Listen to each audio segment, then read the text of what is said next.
Well, good evening, and welcome to this evening, this Thursday night, 13th of the 2nd, 2025. I want to thank for those who are joining me on Instagram, those on YouTube, those on Facebook, and those on the great TikTok. Actually, what is going on with TikTok there regarding Trump and America? I think Trump is going to sort it out.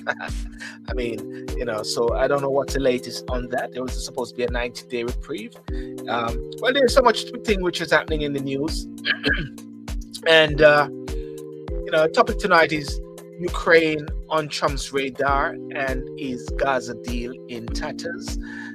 There's been some developments in Jamaica, I must say, at the same time, and there's also been some developments in the UK as well. I'm going to look at the Kemi Badenoch and Keir Starmer at the question time, Prime Minister's question time in the UK. And I'm just a review just for your views and to hear what you say as to the advent of how it is happening for Kemi as well. And there's been some new changes with the immigration. I think one of the new immigration bit is that if you come over here illegally by asylum seekers or whatever, you will never ever get a British citizenship. That's what they're actually saying. But ladies and gentlemen, let's just start the show.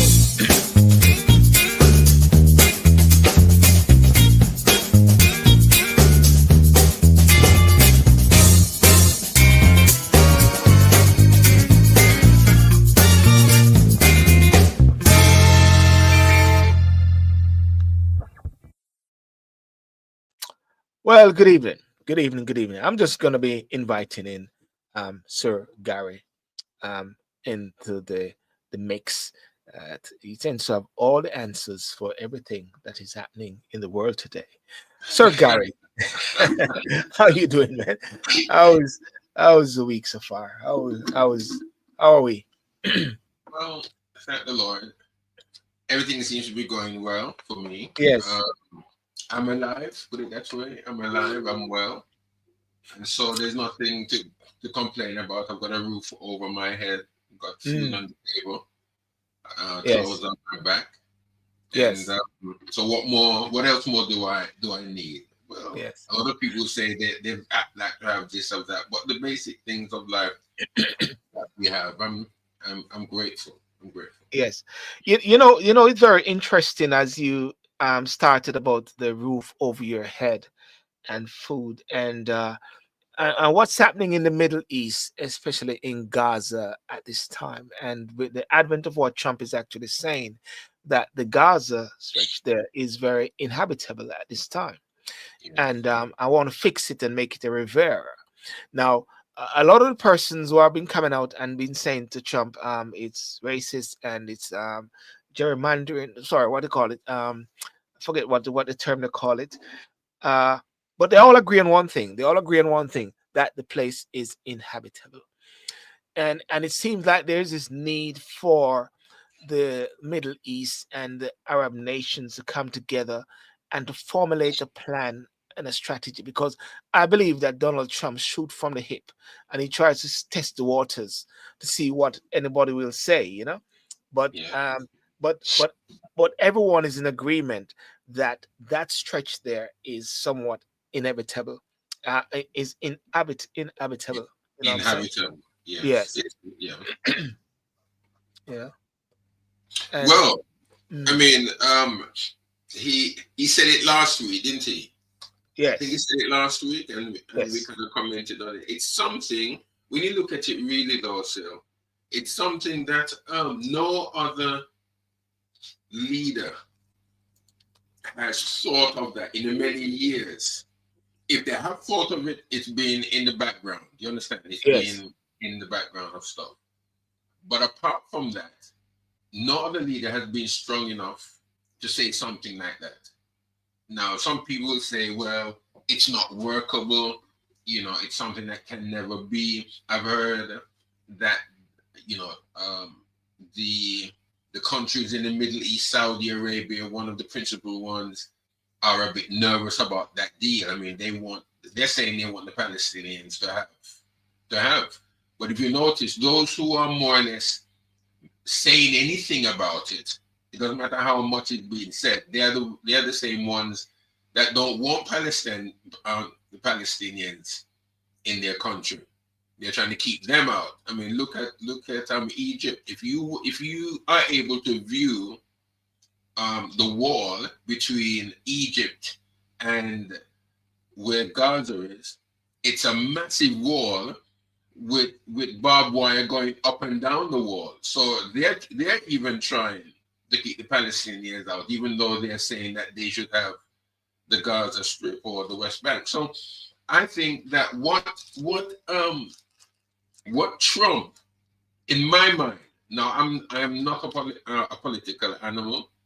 I am not an analyst. So I can't, and I don't have the details or the data in front of me to make political or to give political answers. But I believe still that what he has at least he has put something out on the table. Yeah. Yes. I think it's something that they should look at, and if possible, because it's going to take years. It's absolutely going to take years to get Gaza back to what it was. And and I understand in my mind, I understand what Trump and his government, his team wants, in that they just don't want to be throwing money away, because if they give Hamas, which of course Hamas is still in charge, it would seem, down there, and that's not what Trump wants. If they begin to give them money, they're just going to go back and do the same thing and rebuild the structures that they've had there. So it makes sense, and I don't know how else they can do it without America buying it or whatever. But there has to be a solution. There will be a solution within the long term, but what will it be? Because the only thing that it seems that Israel is going to feel safe about is when Hamas is not in control of Gaza. Yeah, and I think with what you're saying right there, in light of the fact that there has been talking about some breach in the deal, and Hamas is saying that they're not going to be releasing prisoners this week, this Saturday, and Trump is saying like all hell is going to break loose, and Netanyahu is actually saying, well, it somehow it seemed like they're happy, or you sense that Israel under Netanyahu, as my good friend always say, that Netanyahu is glad about what is happening now because it keeps the pressure off him regarding his corruption cases, and therefore at the same time Netanyahu is also very keen in not to give any place to the establishing or re-establishing the network of Hamas based on what they have done so far. So when I listen to what Trump is actually saying, and when that meeting that they had with Netanyahu at the White House, it seemed like, let's get in there, let's build this place all over, deal with all these tunnels, create this riviera, and what they want to do is totally in control to sort of don't give Hamas any foothold for any resurrection of the things of the past regarding Hamas. That's what I believe is the real motive behind it. Yes. As well. Well, I think that's the motive. It's not to allow Hamas to have any foothold anymore in Gaza there. Yes. And if that's the only thing on the table for now, okay. But out of that, something must happen. At least something's on the table. Yes. Now, many of the analysts are saying that there's a problem with that, and there may be several problems that the Arabs, the Middle East is going to have to work through. But at least something is on the table, something new, something again that probably has not ever been thought of. But something new is on the table. And if once there is something there, they can work from that point. If there was nothing there, then obviously everybody would be up in arms. Because I believe Trump is not going to, well, what he says in relation to Saturday, we'll really have to see what happens, because Hamas, I'm sure I read something to say Hamas is going to release hostages. Did they say something? Yes, yes. Well, actually, there's been a somewhat, should I say, a U-turn or a sort of change of heart, whereby Hamas is saying it will continue releasing Israel hostages on the Gaza deal. Well, they And have to. you know, They have to, because yeah, if they don't, I mean, they're going to be wiped out yes, yes. straight So what? away. Yeah.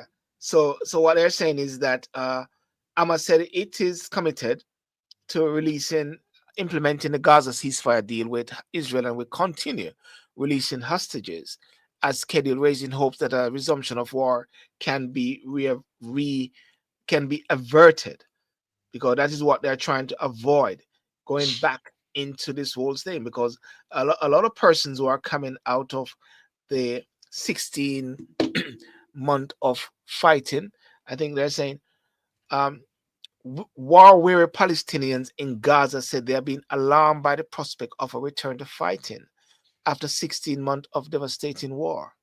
When the truce was announced, we felt immense joy. However, with the announcement of a new crisis, fear returned and traders began raising commodity prices, and so they're looking for the ceasefire deal to last 6 weeks and see a total of 33 hostages, 33 Israel hostages, exchange for about 1,900 Palestinian prisoners and detainees. I'm wondering what that deal is, man. I wonder, you know. I don't know, sir. I mean, I mean, look how many. I wonder if the world really is taking stock, because I know that probably the media is not highlighting this. Look Mm, how many Palestinians. If you look at the ratio, look at the amount of Palestinians that's been released in relation to one Israeli. yes. Because sometimes three Israelis may be released. Yeah. Hundreds. It's not one for one. Yes. If you look at the ratio, it's not one for one. It's But one for many. It would seem yeah, it's one for 50 or 75. if we do a look at division right there, we see 1,900 Palestinian prisoners, and there were 33 hostages were released. You understand? I Um, mean, and there's a 250 or so were kidnapped, were taken hostage. But more than 48,230 people have been killed in Gaza since then, according to they keep always saying, according to the territories Hamas run health ministry. Most of Gaza's population has been displaced multiple times. it's Almost ridiculous. 70, It's yeah, ridiculous. It's almost ridiculous. 70% of buildings are estimated to be damaged or destroyed. The healthcare, water, sanitation, and hygiene system have collapsed. There's a shortage of food, fuel, medicine, and shelter. So therefore, there need to be, I won't say that word, there need to be some sort of um, uh, uh, solution, some sort of solution to the whole process, you know, in regards to this. And I believe Trump has put his finger on it, but it may not be ideal or to the fullness, but he's actually creating some sort of opportunity for some sort of thinking about the whole thing, you know. But so the hand is upon Israel. The hand upon Gaza. The hand upon trying to sort out this deal. The next big one is Ukraine, Zelensky. That's next. That's where Trump is turning his face towards now, because the very interesting thing, if you notice, the people that Trump is actually seeing first is not the UK. I thought there was a special relationship with the UK and Israel, and isn't there a special relationship?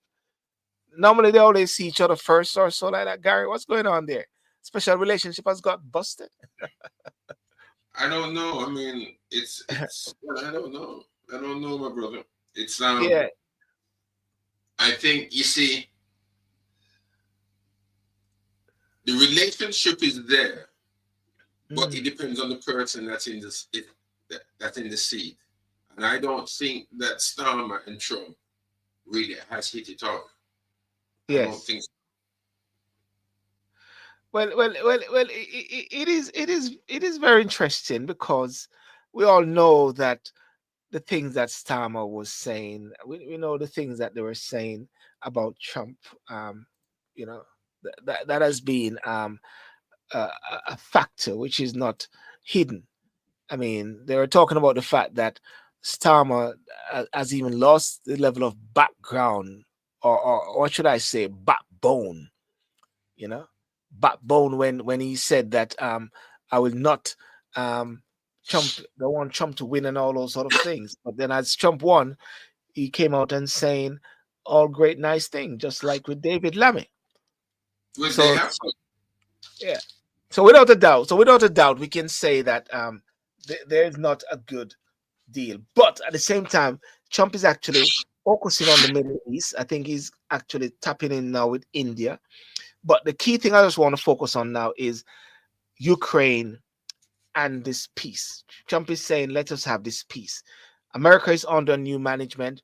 Ukraine President Zelensky is joining a growing list of U.S. allies who are finding that the world, according to Donald Trump, is a colder, more uncertain, and potentially more dangerous place for them.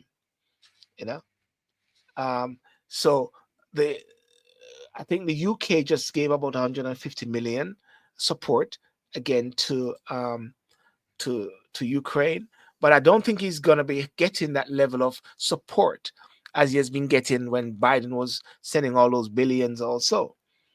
And now Trump is saying, listen, too many people are dying. Lots of people are dying. It makes no sense. But some are saying that what Trump has done is bringing Putin back in from the cold. You know? And Zelensky said he's not going to adhere to any deal. It must have been bad enough for Zelensky to hear Trump's abrupt announcement that he had welcomed Russian President Vladimir Putin back to international diplomacy with a 90-minute phone call to be followed by a face-to-face meeting, perhaps in Saudi Arabia. Trump is saying, this is what Trump is saying. Trump is saying, hey, guys, listen, we need to talk. That's what Trump is saying. We can't isolate each other. That's why Kim Jong-un, I think he's going to check out Kim Jong-un soon, over there in North Korea. What Trump is saying, we got to talk. What do people say? We should be talking. Should have been some conversation about what is happening in the world, trying to create some level of peace. But when the people keep being isolated, then that leads to, wars, rumors of wars, unnecessary.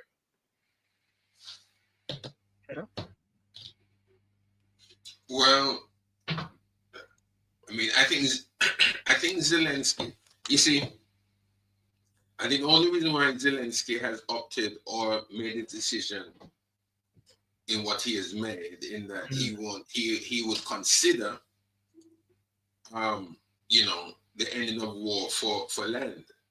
Yeah. The only reason why I think in my head why he's done that is because Trump won't give him any more money. Trump doesn't want to give Ukraine any more money. Remember, it was yesterday. I think he had was it yesterday or the day before? He had a news. What do you call it? One of the news where he invite the media, the news into the White House, and he said that he's noticed when he looks on the books that Europe, they would give money to Ukraine, but it's money that they've lent to Ukraine. So to some extent, they are planning to get that back. That's Europe. How do you think they're going to get that money back? They're not going to get it. I don't know, but it's money that Ukraine has borrowed from Europe. Now the money, he said, the money that's come from the US. He says every time somebody go with there, it's like $1 billion. $1 billion they're just giving away. Just giving away $1 billion. And he says it's not going to happen. He says that there is an ocean between Europe or between Ukraine and America. So, they want their money back. I mean, Trump is saying he wants his money back. And between Ukraine and Europe, there's nothing. So Europe, he's saying, should bear the cost, or should bear a greater portion of the cost, in which is being wrapped up in Ukraine, which of course it doesn't make sense to some extent, because America really, when you think about what's been happening, you or take a household for example. Yes. A family or a man who is working is not going to be spending money on another place if it does not and will not affect him. Why is he shoring up another man's house when the other man obviously may be contributing, but the man who is across the street or in another area, another neighborhood, is contributing more to the safety or more to the security of the other individual that has no connection to him, yet he's not getting the money back, He's giving the money. Right? He can hardly keep or do what he needs to do at home. But yet those even on the street, if it affects them, they should be contributing more if they're not contributing anything at all. That kind of economics there won't work. It doesn't add up, sir. Well, we have been talking about this for a while in regards to the money, the amount of money which has been going to Ukraine, and the fact that this war is just really nonsensical in a certain extent. Many people look at the principle behind it, but a lot of us have been talking about the killing, which is unnecessary, and somehow there need to be some impasse, because either way, Russia wasn't or isn't going to budge in the whole scheme of things. But Russia will never budge. You know what I mean? And the whole aspect with NATO. So a lot of that need to be resolved, and we watch to see the hand that Donald Trump plays. And I know we keep talking about Donald Trump, but the fact of Donald Trump impact is happening all over. And when you mentioned the press conference, were you talking that one with the president and the president? Elon Musk, the president? No, not that one. No, not that one. Not that one. He was doing a press conference in regards.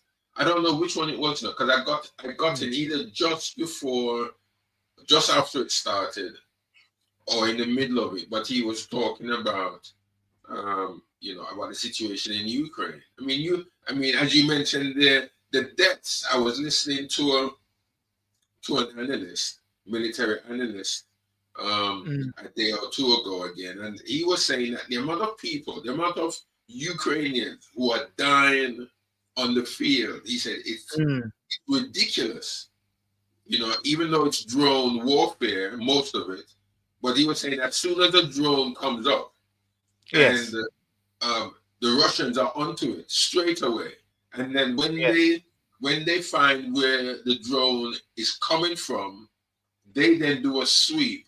I don't know what the radius may be, but they look for antennas. Once they pick that up, they just send in their bombs around that and kill and wipe out the operators and everybody else around there. So really, and there's nobody there to refill that. So the amount of men, and from what I've heard that the Ukrainians, what the Russians are saying is that they're not dying at all, or they're not giving up at all. Even when they're surrounded and they've asked to surrender, and there's no hope for them, they're not giving up. They just don't know why the Ukrainians just have the resolve to fight on. And so literally hundreds of men are dying. Needlessly.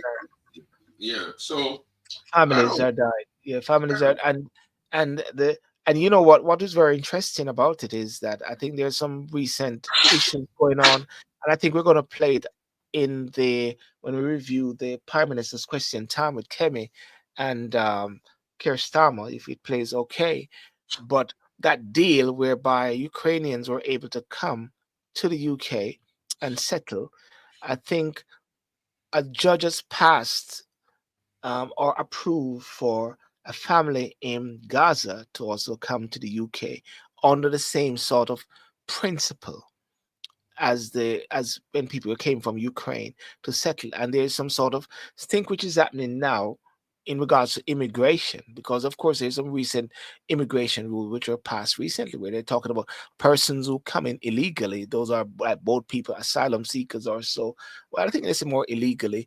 They will never ever get a British citizenship. These are what they are changing, talking about.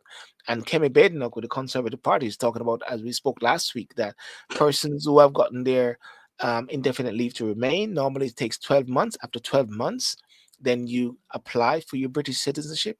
It has now moved to 5 years for that as well. So there's a lot of change which is happening there in regards to the whole thing. And I do remember on BBC one time, I said to Dutton on BBC, I said, listen, this whole immigration thing is not going to change, you know? It's like you got to recognize that the whole world is not that it's borderless, but, you know, I don't know, immigration also plays a very key part in the revolving process of the world at the same time. But I do agree that there need to be some sort of control, you know, as much as possible regarding that. So those are some sort of new development. But I just want to keep on the states a bit, because I don't know if you follow the states regarding these confirmations which have been going on. These confirmation, and I think I like that about America in a sense whereby people are not just appointed just like that. Well, Trump may appoint 50,000 people, anybody want to appoint, but they've got to go through the rigorous Senate and the questions and so like that to the what should I say, to the world. So the world can see that, or Americans can see that. Tulsi Gabbard is now confirmed as intelligence head, despite fears of pro-Russia stance. I don't know. Do you know that lady? I actually like her. I think she's poised to be a presidential candidate sometime in the future. Tulsi Gabbard. You know, have you heard about her? No, no, I haven't heard anything about her. Yeah. Senate approves nomination of former Democrat, and she was a Democrat. You know, well, Trump said, well, she wasn't a real Democrat. She was a fake Democrat. She's a Republican by heart.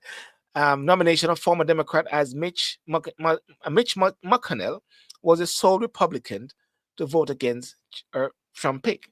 Tulsi Gabbard, a former Democratic congresswoman, was being publicly questioned over her affinity for foreign dictators and promoting conspiracy theories, has been confirmed as Director of National Intelligence by the U.S. Senate. And the Senate voted. Huh? Is that the NSA? Yeah, the National Intelligence, NIS, National Intelligence. Is that what you mean? Well, National Security Agency. Is that the NI? Is that the NSA or the CIA? Which one? Well, it said National Intelligence. CIA is going. Well, this guy named Patel is going for the FBI. I think Patel is going for the FBI. Have they confirmed him? No, it's not confirmed as yet, as far as I'm concerned. Maybe I will confirm later, if not. Senate voted 52 to 48 with just one Republican for Tulsi. And I saw the swearing in. I think she'll be a good person, very hard speaking, and let's hope that all of these persons will be able to hold Trump at bay in certain aspect like that, because they are now actually representing the people of America. And then one of the controversial ones is Senator RFK. RFK being confirmed. Senators narrowly confirmed. Narrowly. Same thing again. Oh, no, that's on narrowly confirmed Robert Kennedy Jr., one of the President Donald Trump's most controversial cabinet picks to lead the Health and Human Service Department. Former presidential candidates will now oversee key health agencies with about 80,000 employees and $1 trillion budget.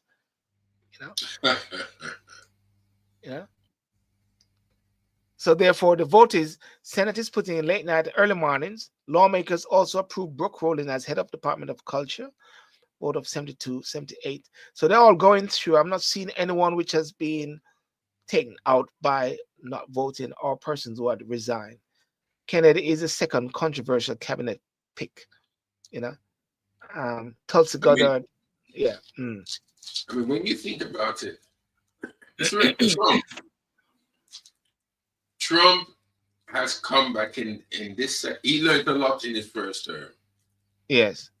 He's learned a lot in his first term. And the second term, you can see now that much thought has gone into who he's using Yes. he wants to use.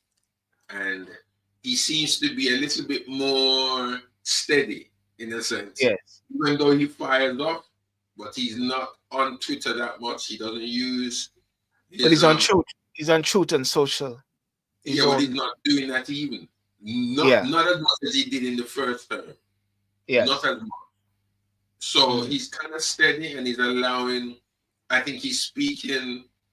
He's saying less, but when he says whatever he says, it's kind of limited, more limited than how it was before.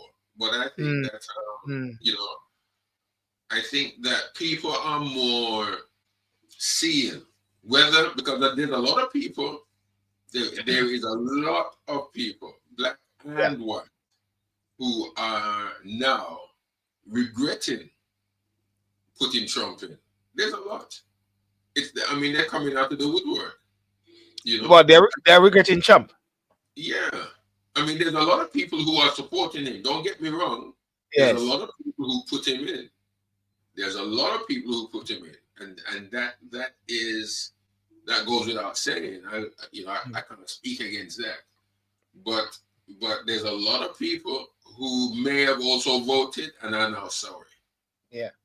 Well, ladies and gentlemen, put your hands up if you're regretting, if you are in the States and you're regretting voting Trump. I guess people sometimes will not say that because it makes them become targets. Because I was watching the whole thing regarding Elon Musk. Many people are saying, is this unelected person? Listening to all the different congressperson trying to get into the Department of Education. And this sole guy stood up there blocking the way. And the whole USAID, whereby 90 days of pause of funding. A lot of places, even Jamaica, they're talking about 1.5 million. I think they said 1.5 million pounds was going towards Jamaica in some areas, and they're listing out all these different things.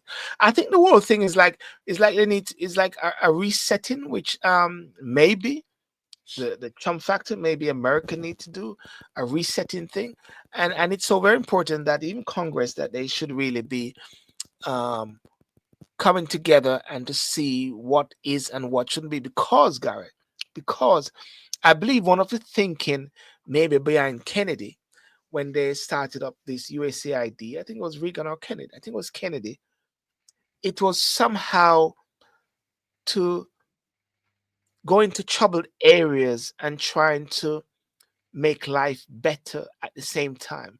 So therefore, you can have wars and you can go over there and try to police and bring your boots there, or you can bring funds there and try to get into the whole cultural fabric of these nations and trying to help. Because if you realize what is happening in South Africa, I think they're blocking or saying no more funds for South Africa from America or so for some sort of USAID or whatever like that. I can be corrected. But now South Africa is saying, I'm blocking all American companies, in South Africa.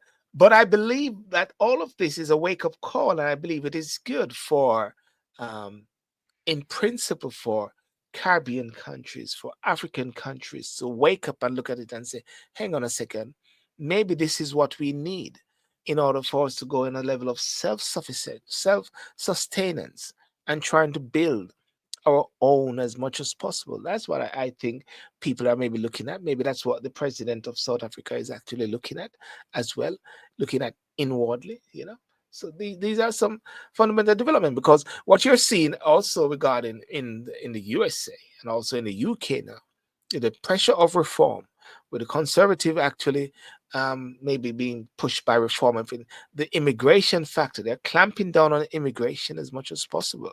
So therefore, those doors are being closed. In the USA, doors are being closed. People are being deported. Doors are being closed. So therefore, want us to look to be as much as sustenance in the countries of your origin. What do you think about that? Well, again, as you said, I think there probably is a reset. The American government over the years, and there's been different, whether it be Democratic or Republican, but America has been very generous over the Yeah. years, very generous. Yes. The American people have been good to the world. Some would not agree with that, Yes. but obviously those who, and it's funny because those who say death to America, those who don't like the American government or anything like that, they receive the US dollars. There's a contradiction to me in my head. There's a contradiction of terms because they speak out against the American government. They speak out against the American lifestyle. Yet, when they raid these properties, whether it's in the Middle East, in Africa, in Europe, let's say, or in South America, what money do they have? It's the US dollar. And sometimes, rightly or wrongly, they've said that the USAID, they go in there, they've been used to fund, sometimes they've probably been used to fund NGOs or terrorist organized. Sadly, it goes into fund terrorism. I don't know how it gets into that, but it goes to areas like that. Yeah. But to put that to one side, America over the years has been generous. How long can that be sustained, Sylbourne? That's the question. And especially with Americans who are actually feeling it, and the advent of the fire over there, the advent of eggs so expensive or so like that, they're trying to sort it out. I mean, okay, look at what happened, the floods, the rains, or the hurricane that hit North Carolina. Yes. I mean, Trump has been saying that, and people, I mean, they've shown pictures. I've seen pictures of the area that was hit, and it's still in a very, very bad way. People are still suffering. Now, how long? In reality, look at things in reality. How long can a country or a state or whatever it is? When I say state, I don't mean the United States, any state. Yeah. I'm saying, how long can a country continue generosity or being generous without it being without it being bankrupt? Because the US now has about 2 or 3 trillion dollars in debt, and that, from what I understand, will never ever be repaid. In the next 3-4 generations. It's just the debt mountain is just ridiculous, and I think that someone, whether we like the individual or we don't like the individual like President Trump, someone would have to look at that and try to rein it in. It has to be. Yes. Well, let's go over now to and let's talk about Kemi Badenoch, the recent primary Prime Minister's question time with her and Sir Keir Starmer. It was a very interesting one, and I've been sort of watching it each week. So let's see if we can listen in. And Garry, just give me a thumbs up if you can actually hear properly this time. Last week we had some difficulties, some challenging technical thing. Don't know if it was Elon Musk or what, but let's see if we can see if we can play this one and if we can hear it. And I'm going to stop it at different times just because for the sake of copyright issue. And we can look and we can sort of dissect, because one of the things that I wanted to look at in regards to the question time is the progress of Kemi, but also the questions being put to Keir Starmer, and also is Keir Starmer answering the question actually, and is Kemi not doing her homework as he keep claiming? Yeah. So, ladies and gentlemen, let's look at question time.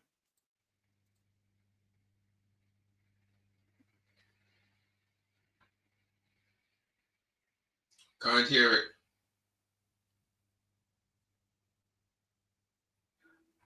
Okay, Garry, you said you can't hear. Is that what you said? Yeah, I can't hear it. You said you can't hear. Okay. All right.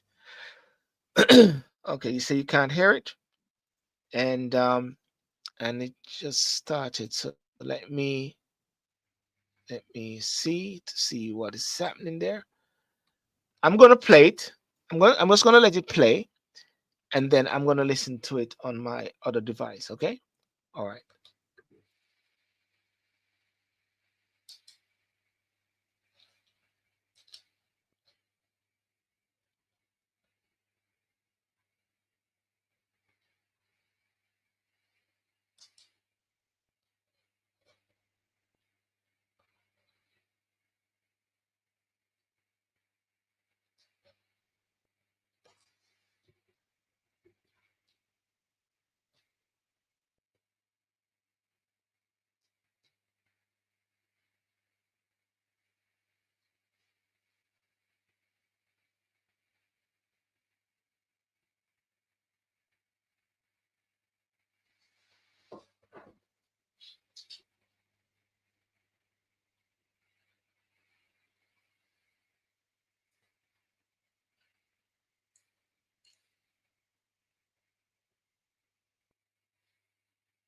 And it's going to be a problem, Phil.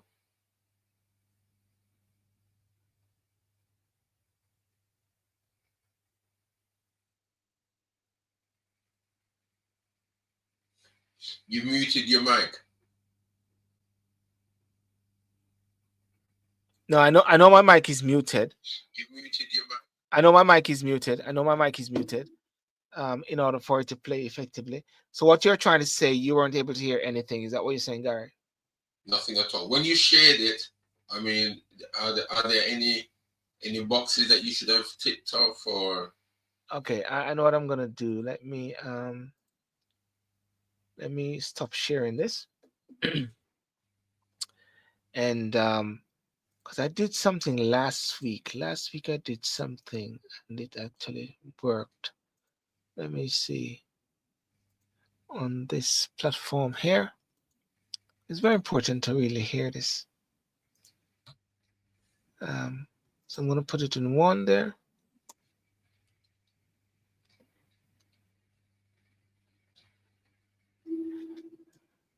Okay. Let me just try. Sorry, let me just see something. Let me just try. Okay, so I can hear myself there, so that's working. So share the screen, and I'll try to see if it can work. Or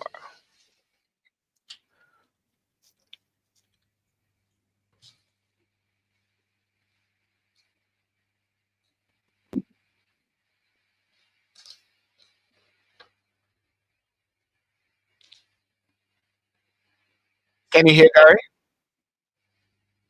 No, I don't hear anything. Have you started it?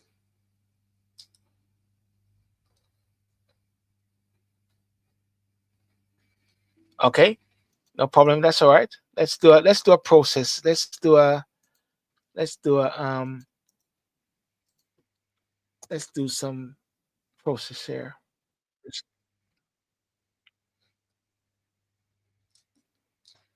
I'm gonna crack it. I'm gonna crack it this week. I'm gonna crack it. Okay. Let's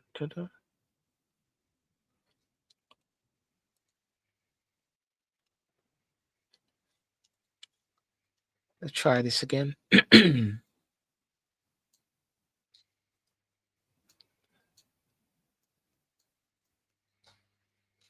Okay, it's going to work now.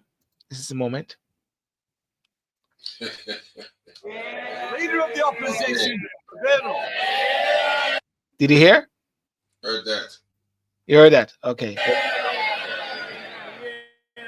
Mr. Speaker, the Conservative government established the Ukraine Family Scheme. And in total, you can hear over Garry, 200,000 Ukrainians, mostly women, children, and the elderly, have found sanctuary in the UK from Putin's war. However, a family of 6 from Gaza have applied to live in Britain using this scheme, and a judge has now ruled in their favor. This is not what the scheme was designed to do. This decision is completely wrong. It cannot be allowed to stand. Is the government planning to appeal on any points of law? And if so, which ones? Minister. Mr. Speaker, let me be clear. I do not agree with the decision. She's right. It's the wrong decision. She hasn't quite done her homework because the decision in question was taken under the last government, according to the legal framework of the last government. But, Mr. Speaker, let me be clear. It should be Parliament that makes the rules on immigration. It should be the government that makes the policy. That is the principle, and the Home Secretary is already looking at the legal loophole which we need to close in this particular case. Mr. Speaker, he did not answer the question. If he plans to appeal, then the appeal may be unsuccessful and the law will need to be changed. And if he does not appeal, the law definitely will need to be changed. He talks about a decision made under the last government. It was not made by the last government, it was made by the courts. The issue we are discussing today is about judicial decisions. We cannot be in a situation where we allow enormous numbers of people to exploit our laws in this way. There are millions of people all around the world in terrible situations. We cannot help them all, and we certainly cannot bring them all here. Will he commit to bringing forward that new legislation or amending his borders bill? Okay, Garry, just stick there for a second. Did Keir Starmer answer the question? Well, no. I mean, listen. I listened to the whole thing, and I don't think. I think he's rather condescending, also. You think so? Yeah. I mean, if, as you know, there are certain things that politicians can say to each other. Yes. I mean, they can't call. She can't get up and say that the Prime Minister lied. She can't. Yes. Because she was rebuked by the Speaker last week, right. And she said something. Yeah. Yeah. But there are other things that they can say that could be rather condescending, but because it's party privilege, isn't it? Or there's certain privileges that politicians can have when they're addressing each other. And sometimes the way how he answers her with what he says, if that was done in the workplace or in society itself, right, that would, I mean, they would take him to task on that. Yes. All right. Let's in my mind anyway, but he doesn't answer anything. He doesn't answer any question. Yes. Let's go further. Prime Minister. Well, Mr. Speaker, I've already said the Home Secretary has already got a team working on closing this loophole. We don't need to wait for that. We're getting on with that because we're taking control. They lost control of immigration. We had nearly 1 million people come into this country, had an open borders experiment. On a Monday of this week, they voted against increased powers to deal with those that are running the vile trade of people smuggling. Same old Tories, open borders, empty promises. Mr. Speaker, if the Prime Minister was on top of his brief, perhaps he'd be able to answer some questions. given this crazy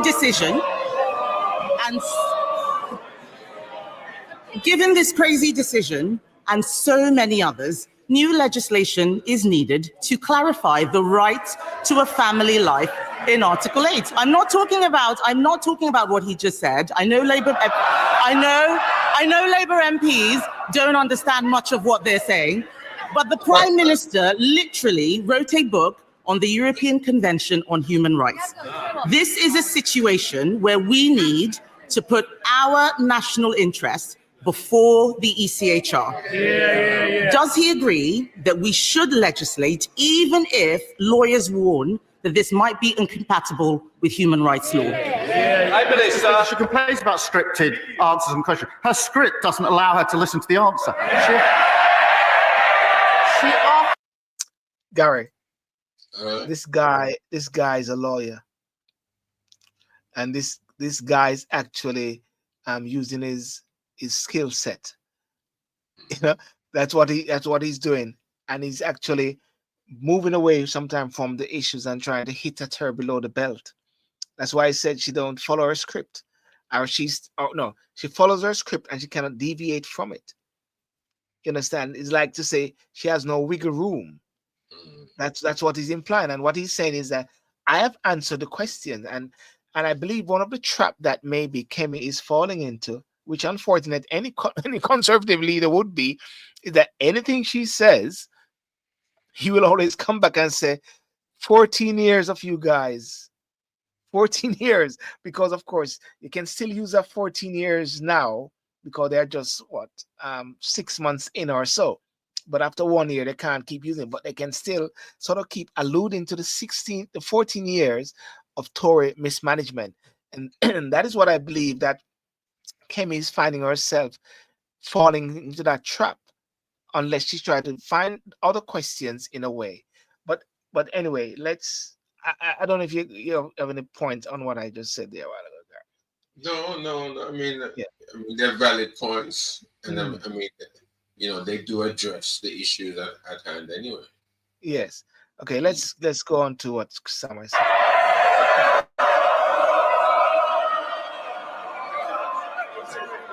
Prime Minister.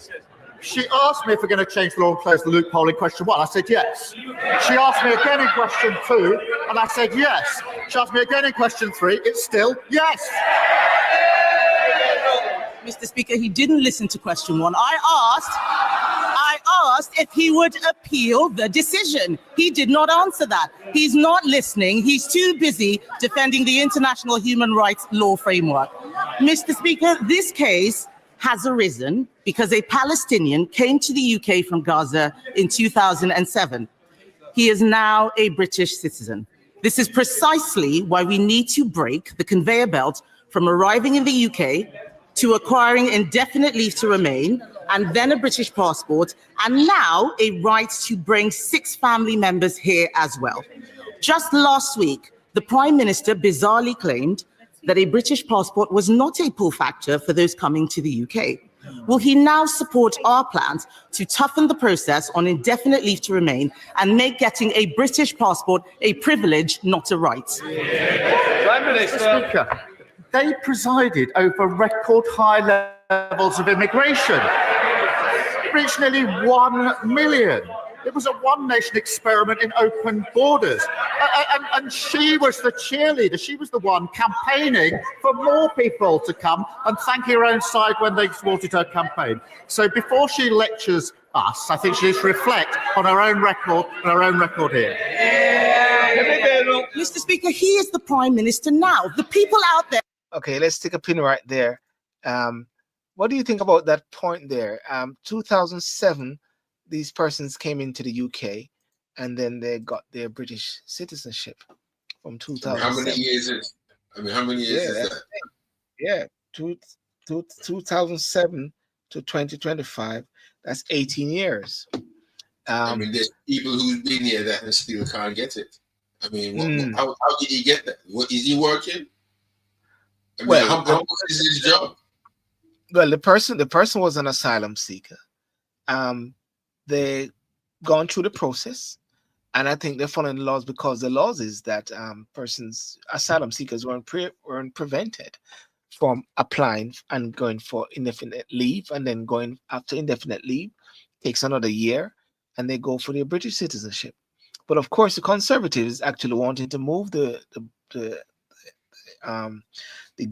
goalpost from after getting your indefinite leave to remain. It takes another 5 years for you to get your British passport.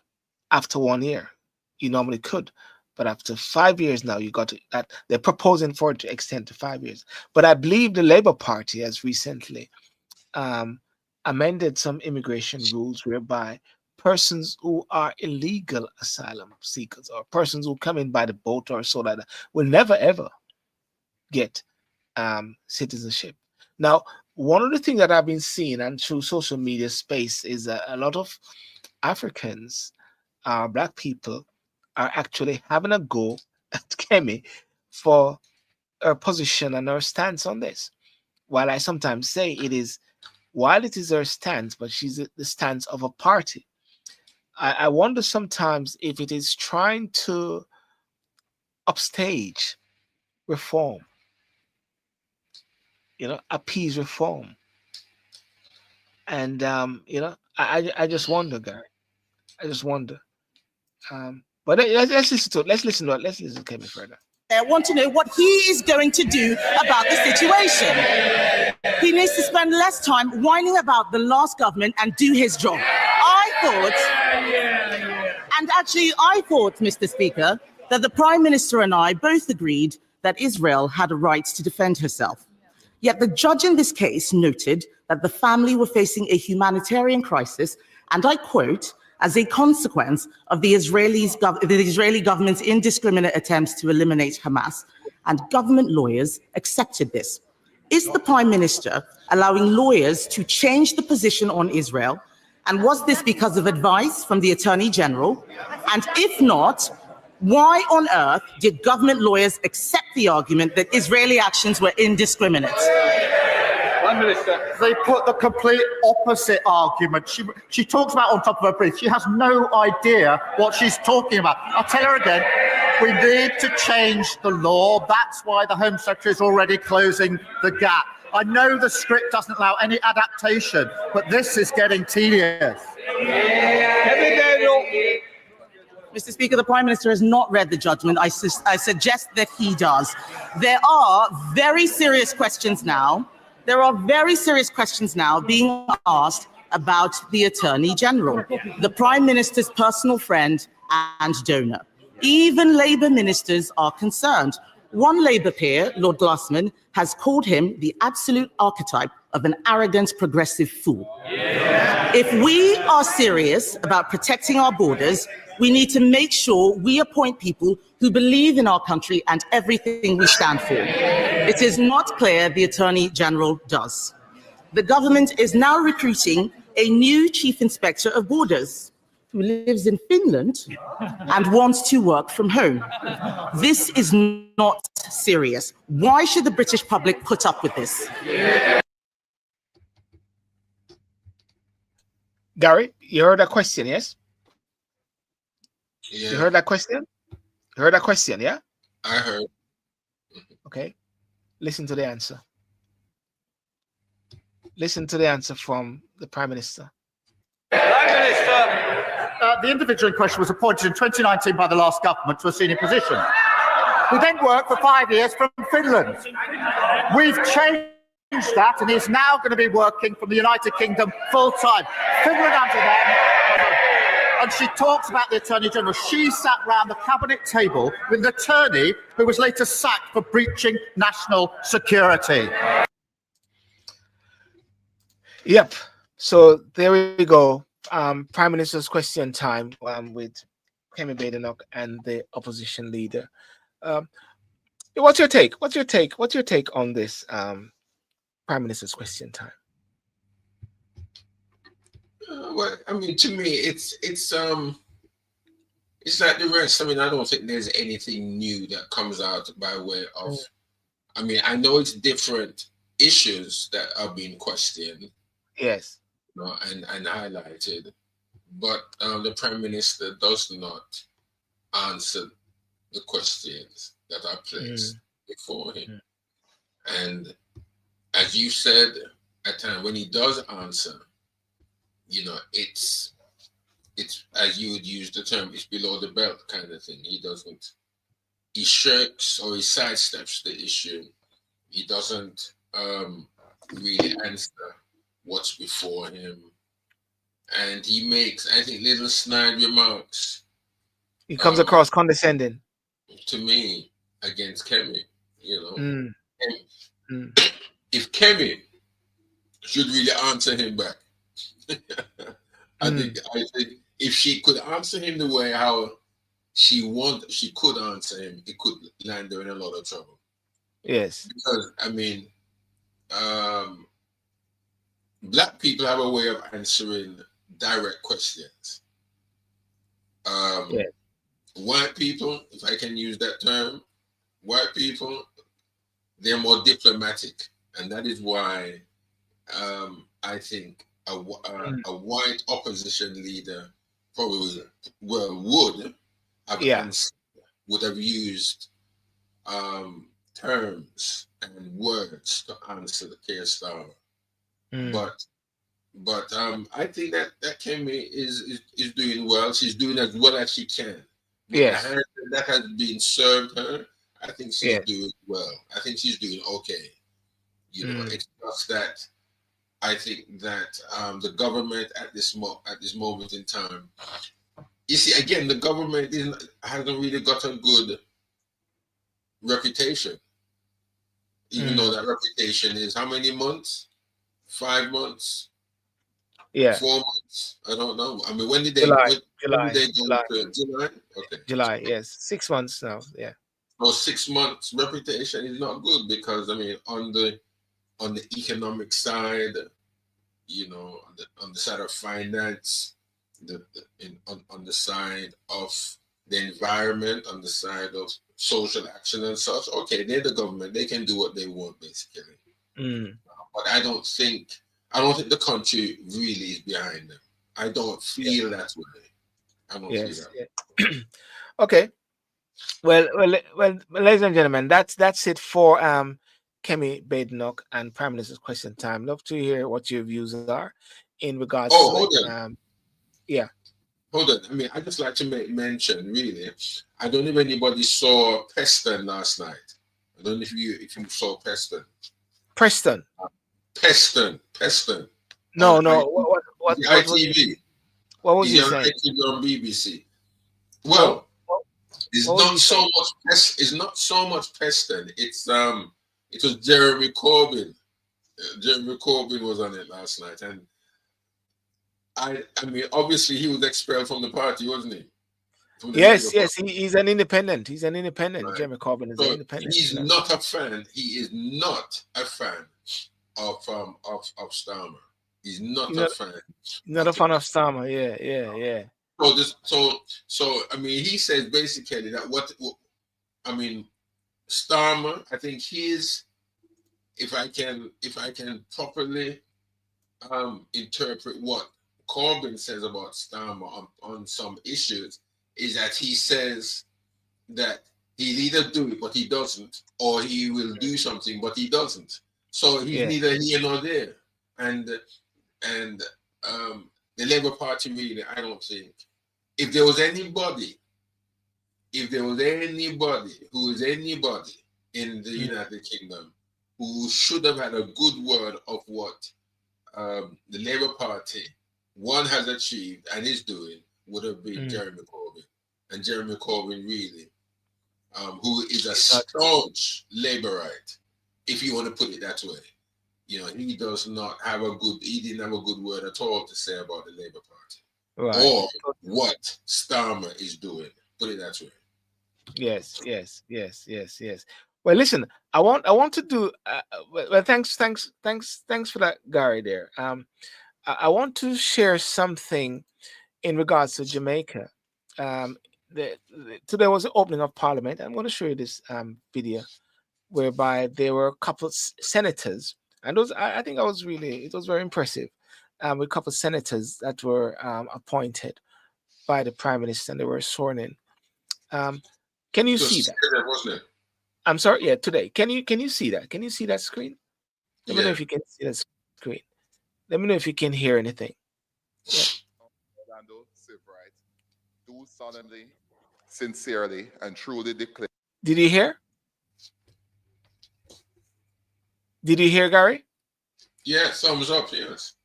Okay. That I will be faithful and bear true allegiance to Jamaica. Oh, 1 second. It's 3 senators that they are Yeah, sworn in. 3 senators. Yeah.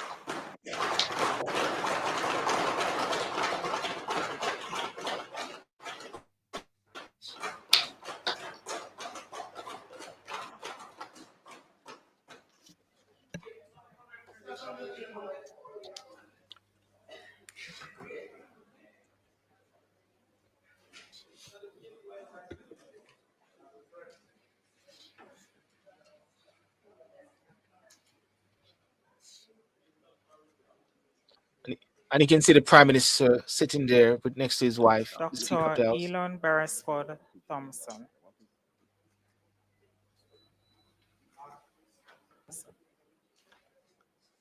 I, Elon Beresford Thompson, do solemnly, sincerely, and truly declare and affirm that I will be faithful and bear true allegiance to Jamaica, that I will uphold and defend the Constitution and the laws of Jamaica, and that I will conscientiously and impartially discharge my responsibilities to the people of Jamaica.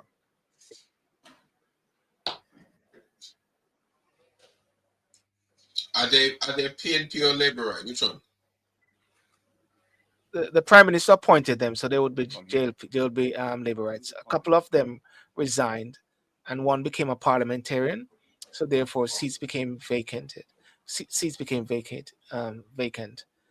So that guy is a doctor.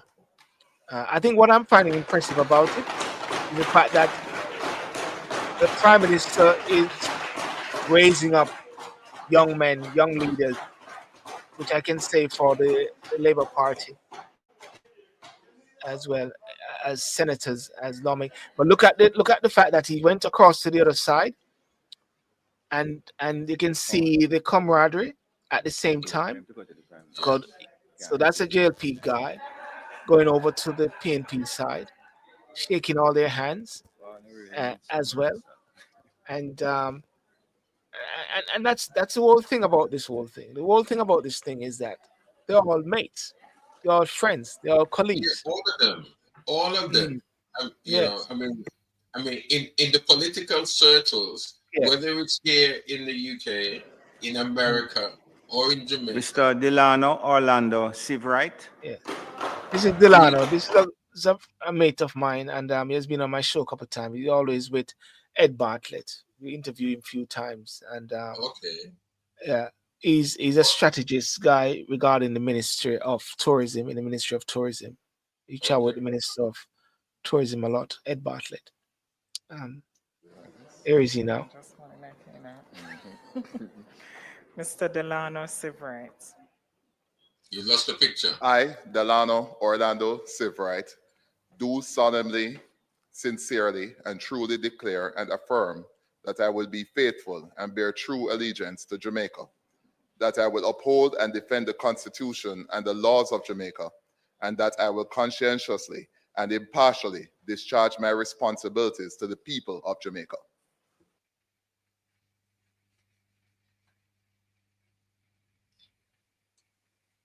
I was trying to get one of them to come on tonight and just shared a couple of views, their reaction. Okay, so that's Delano Sydial. Did I say Franklin? The late Delano Franklin, sorry. That's Delano Sydial. And if you can watch again, you see he goes across to the other sides. And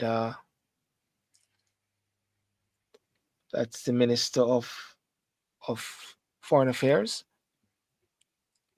That's the other guy, Minister of Industry and Commerce. So that's the Damien Crawford. Floyd Green, that gentleman is blind. That's Donna Scott Motley. Peter Bunting. Forget what the guy name is. So you see, they all and meeting up with the Prime Minister there, and his wife, the Speaker of the House, Juliet Holness. Oh, this is the upper house. This is the Senate. Now the next guy who's going to come on, his name is Marlon Morgan, and he was on my show of recent days. He's what they call in the communication team in the Labour Party, and he's the one that they wheel out whenever there is any. Thank you very much. Yeah. Marlon Andre Morgan. So this guy coming up now is Marlon Morgan. And I think why I wanted to show this is the whole fact that, you know, people really need to get engaged with the political process, especially with voting and the call for election, which is going to be soon. They're waiting for it to be called.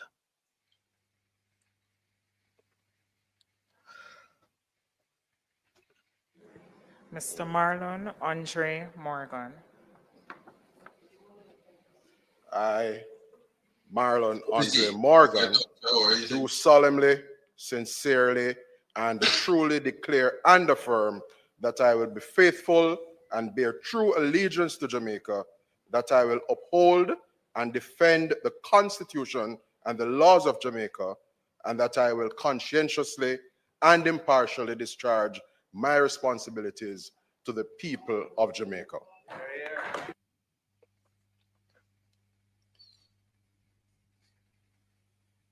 So that's Mr. Marlon Morgan. What does he do? Oh, you mean no? Well, I don't know what he does for his private business or so, but I know he's a communication person. They use him as a communication within the Labour Party. I always find it a bit strange though that they actually wheeled him out, and he's not like a member of the government, you know, like. But at the same time, the Trump lady there, what's her name? The new lady. Well, she's officially the press officer, so she's able to come up. But they wheel him out, and he wasn't a government member, or it was just a JLP operative. But I think this is good now because it gives him a better standing, and I'm sure he's going to work with the communication network. So as again, you see what he's doing. He's actually having conversation and shaking hands with the different senators, the opposition senators as well.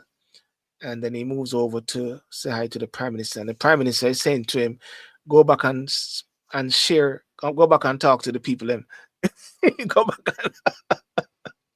back and say hi to the other people. You know what I mean? And so like that, you know. So yeah, so that's what I want to share again in regards to politics in Jamaica. Of course, you know, recently. Are you a tech business founder? Once. Of course, recently, I don't know if you know that Jamaica fell on the corruption index. I did notice that. I read that. Yeah. And so therefore they need to sort that need to be sorted out big time in Jamaica, you know. Yeah, so yeah, I mean, that's nothing new. That's nothing new, so. Well, actually, they say Barbados, St. Vincent, and a couple other countries, they are doing well, and I'm saying it's so important that the form a sort of partnership where Jamaica can actually liaise with these different countries as well, and form, because with the advent of what's happening in America now with the Trump factor, it is so important that there be CARICOM, African Union, all formulators. Something I keep saying all the while. It's like a broken recorded tape. You know, if St. Vincent and Barbados is at top of the line when it comes on to less corruption, that means to say the best practices of St. Vincent and Barbados or Mia Motley, they should come together and form that sort of link. I believe as much as possible, and really and somehow fight back America, but with developing Jamaica as much as possible. So yeah, so I think great things happening. And as I was speaking to a pastor in Jamaica recently, we're talking about the people who are not coming out to vote and get involved in election. And we can't say anymore, Garry, that it is the middle class or the rich, because when you check out the 63% of the people, that's 1.92 million, 37% of 63% of 1.92 million, all of that people there, they are not rich people.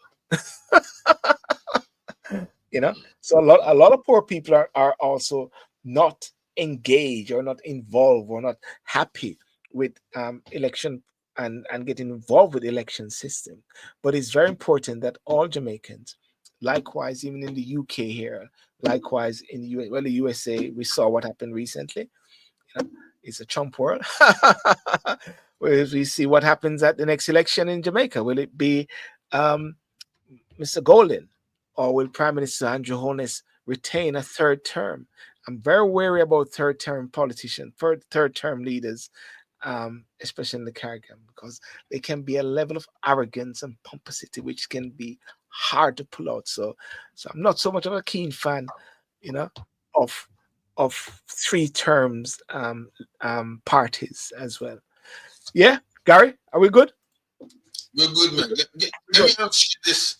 Let me ask you this question. Since you, and it's going back a bit, but it's on a different. It's on the same kind of issue, kind of. It's for the show. It's for the show, yeah. For the show, yeah. It's for the show. Yeah. I mean, I've even looked at JD Vance. JD Vance, yeah. Yeah. Do you think he could be? He looked when he was there talking at the AI conference and addressing the countries there and heads of state. Do you see him as a future president? Right now, the jury's out because JD Vance is very eloquent and he's new and of course, as you know, with vice presidents, they tend to be in the background a lot. They tend not to shine so much, and that may start to happen. But the jury's out regarding JD Vance, but based on how he presented himself during the campaign, one could say he's very eloquent, and I believe many people are saying JD Vance for the next election. But I'm also very keen on Tulsi Gabbard. She's my actually person, Tulsi Gabbard, if anything, to be the upcoming person, because Trump is going to be out. Many people are saying Trump is going to try to find a way to be able to be president for life, and I said, that's not going to happen in America. It's not going to happen, but I don't think he's going to. I really believe, I don't think he will try to change anything. Yes. If he does, then I'll be a bit shocked. What I think he would do, what I really believe he would try to do, is push JD. You mean push JD forward? Yeah. Yes. I think that's the plan. I think because JD is young, very youthful, and we got him. And when I say we, I mean anything that's happening in America. If America sneezes, people get a cold all around the world, not just Jamaica, in the UK as well, as you can see. But yes, JD Vance, a young, youthful person, lovely wife, lovely children, and so like that. He's a good material. And I believe he's very accommodating. I don't see the Democrats having anyone yet. No, that's what I'm saying. And I don't think they should. And I don't think they should dare look at Kamala Harris. That would send them back into oblivion and put them into oblivion for the next 20 years, because you got the Trumpsters coming through. Eric Trump, Donald Trump Jr., Baron Trump. So all of these dynasty, all of these guys are coming through. I'm trying to say. Because when I looked at Baron, I could see He's still young, yes, still a very young man and such, and he's got a long way to go to some extent. Yes. The world is well, the sky is the limit for him. But I could see him really coming through. Honestly, I can really see him coming through, and not. Is it Trump Jr.? Which one is Trump Jr.? Is it the dark-haired one? The dark hair one. The dark hair one is Trump Jr. with the beard. I think he would put his he seems to be more upfront. Yes, because he was like the chair or so, or one of the key persons in the campaign. But if you remember the video which I showed the other day, or the video which I mentioned the other day, whereby people who are crying because of Trump winning, there's a way they can go and hibernate for 4 years and go into this freezer. And so therefore they go into this freezer and they call it cryosave or something like that. They are frozen for 4 years so as not to really engage with this Trump thing. And then after 4 years, they're released. So what has happened now is this. So they go for the 4 years, and after the release, the guy said there's a 50% off for Vance, just in case Vance become president. So they get 50% off to go another 4 years. Now, after Vance, guess what? The person wake up now and say, I'm wake up and say, where am I? Then all of a sudden you only hear a sound says, I'm your captain. My name is Elon Musk. You're now in Mars. No, I mean, I would not be surprised if Elon even places himself up, because no, I don't think Elon can, because he was born in South Africa. You have to be an American. Born American in order to be a president. That can change, man. That can change. Well, yeah, you're right about it. You mean an executive order? Just jump to an executive order. No, but seriously, money talks. Money talks. And if Elon Musk becomes the first man to be a trillionaire, yes, he is in the United States, and his home is in the United States, and that's where the power base is. Let me tell you something, man. The American government, the Americans there, they will do what they can to keep him. They move mountains. Yes. Because if he should move his base, if he said, I'm moving everything lock, stock, and barrel out of the United States, and like to say, okay, I'm going to Europe, I'm going back to South Africa, or I'm going to Canada, they're not going to like that. Because that would hurt the United States. My only reservation regarding Elon Musk is that I believe that Elon Musk has pumped a lot into the campaign for Trump, and maybe it has elevated him to a position whereby he somewhat can be deemed to be untouchable. And I think a lot of people has also picked that up in regards to that press conference which was being done in the Oval Office. And it is very concerning, and I wouldn't be surprised. I would not be ever surprised if they become a sort of standoff match with Trump and Elon, and the love affair may go sour. Well, that is and knowing how Trump could switch. If Trump switches, and begins to trace him down like what he did with other people, what in his first 4 years, that would get very nasty. That could get very nasty. Yes. I do agree with you. Yeah. Well, as I said, in finishing that story, when Elon Musk came out and said, I'm your captain, Elon Musk, and you're in Mars, Elon Musk continued and said, oh, and by the way, Donald Trump Jr. just became the president of the United States of America, and he has actually signed an executive order to all of you guys who are freezing to go to Mars.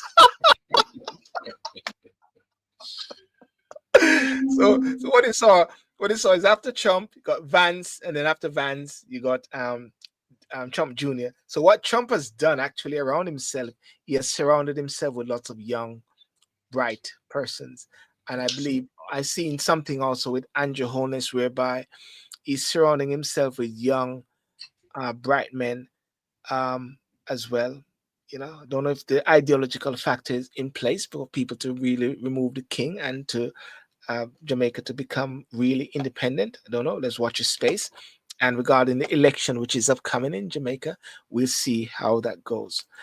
Well, ladies and gentlemen, I want to thank you so much for joining. Those who join on Instagram, YouTube, Instagram, Twana, Jamkid, Sylbourne, Premium, Alando, David Mullins, or you British Brains, Keisha Living Joy. Thank you for joining. And those on TikTok, thank you so much for joining me on TikTok. Those on Facebook as well.